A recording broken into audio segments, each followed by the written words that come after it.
Morning all, again. Yeah, apologies for this. I keep saying I'm not going to do it, and then I do. But I'm currently sat waiting for a garage to open, so you get the benefits of my wisdom and company. So commiserations. I'm sure there's counselling available somewhere.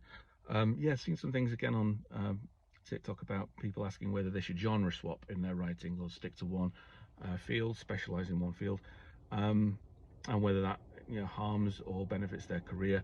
I can't really answer that point because so much of that is based on luck, circumstance, the universe, whatever you want to call it.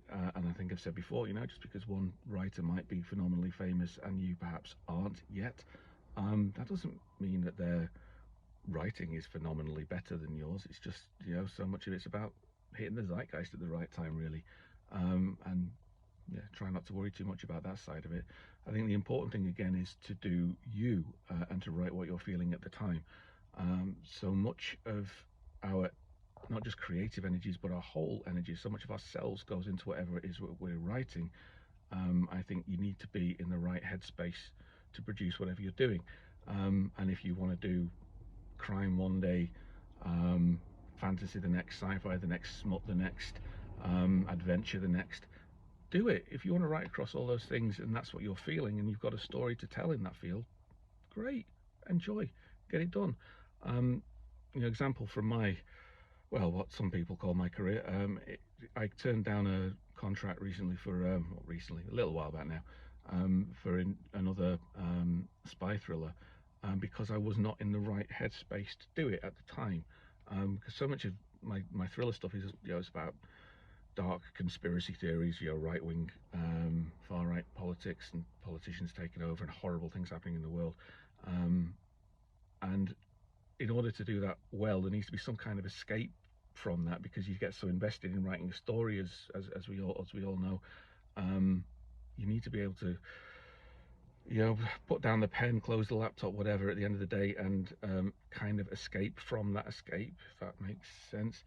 And even though I'd plotted this book out, I'd started writing it, I closed my laptop one day, looked around and found out that actually the world is pretty like that at the moment. So there was no escape from that negativity and that kind of darkness. So it was not what I needed at the time. So I said politely, thanks, but no thanks. A lot of people thought that was a silly choice, and it probably was. Who knows? I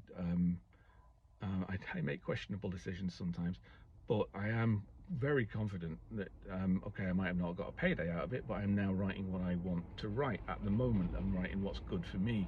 I'm doing a paranormal story with which an actor friend's going to turn into an audiobook. So it's what I need to do, it's what I want to do, and I think that's got to be the crucial part. If you're not feeling a story, if you're not feeling a genre at the moment, at the time, and you are drawn towards something else, great, do it. Follow your instincts. Again, we're doing this for the love of writing. If great things happen as a consequence, fantastic. I think if you're just a personal view, I think if you're writing in terms of chasing the market and chasing the breaks, that can work. I'm not convinced that always leads to you having a fulfilling writing experience. I may be wrong. So yeah, whatever. You can take advice from anyone you want on this, and I'm probably entirely wrong, but I always say go with your heart, go with your gut, and if you're not feeling a genre in the moment and you want to write something else, just do it.